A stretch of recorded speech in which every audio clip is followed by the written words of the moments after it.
માટે આગામી 7મી મેના રોજ યોજાનાર ચૂંટણી અગાઉ મતદારોને પોતાના મતાધિકારનો અચૂક ઉપયોગ કરવા પ્રેરિત કરવા વહીવટીતંત્ર ઉપરાંત વિવિધ સંસ્થાઓએ જે સામૂહિક પ્રયત્ન આદર્યા હતા તેમાં અંકલેશ્વરના પત્રકારોએ નવતર અભિગમ સાથે મતદાર જાગૃતતા રેલી યોજી હતી। અંકલેશ્વરના સમસ્ત પત્રકાર સમુદાયે લોકશાહીના મહાપર્વને ઉત્સવની રીતે ઉજવાય તે માટે ખાસ મતદારોને મત આપવા અપીલ કરતી અનોખી કંકોત્રી પ્રકાશિત કરીને તેનું વિતરણ મતદાર જાગૃતતા રેલી દરમિયાન કર્યું હતું। સવારે અંકલેશ્વર નગરપાલિકા વિસ્તારમાં તો સાંજે નોટિફાઈડ રહેણાંક વિસ્તારમાં રેલી કરી હતી, જેમાં લગ્ન પ્રસંગમાં જેમ જાન નીકળે તેવો માહોલ ઊભો કર્યો હતો।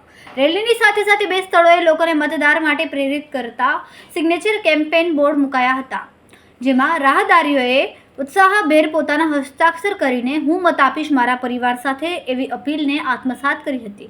આ રેલીમાં મત માટે અપીલ કરતા અનેક સૂત્રો સાથે પ્લે બોર્ડ પણ નિદર્શિત કરાયા હતા। તો દિવસ દરમિયાન સોશિયલ મીડિયામાં મતદાન કરવાની અપીલ સાથેની રીલ્સ વાયરલ કરવામાં આવી હતી। શેનાઈની સુરાવલી સાથે આ રેલી અંકલેશ્વરના વિવિધ વિસ્તારોમાં પસાર થઈ ત્યારે આકર્ષણનું કેન્દ્ર બની હતી। તો કેટલીક સંસ્થાઓએ રેલીનું માર્ગમાં સામયું પણ કર્યું હતું। રિપોર્ટર રવિ સૈયદ, તહેલકા ન્યૂઝ, અંકલેશ્વર। લોકશાહીનું પર્વ ચૂંટણી જ્યારે આગામી 7મી મેના દિવસે યોજાનાર છે ત્યારે મતદારોમાં જાગૃતતા આવે અને ચૂંટણીનો પ્રત્યે તેમને એક જાગૃતતા આવે તે માટે અંકલેશ્વરના ચોથી જાગીરના પ્રહરીઓ સમસ્ત પત્રકારો અંકલેશ્વરના એક મંચ ઉપર આવીને આજે ભવ્ય